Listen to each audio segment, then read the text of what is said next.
how to remove Gmail account or how to sign out Gmail account. Hello everybody, welcome back to my channel. This is me, Bipin Basnat, and today I'll guide you on how you can remove Gmail account.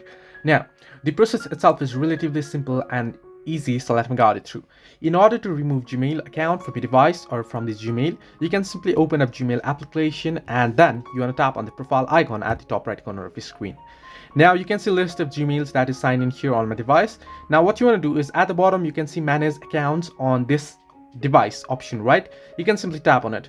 Once you tap on that particular option, you'll get list of these accounts that is logged in on your device. Simply tap on the particular Gmail that is associated to your particular Google account or the Gmail account. So you want to tap on it and then you can tap on remove account option and it'll get removed from your device and it'll get signed out as well.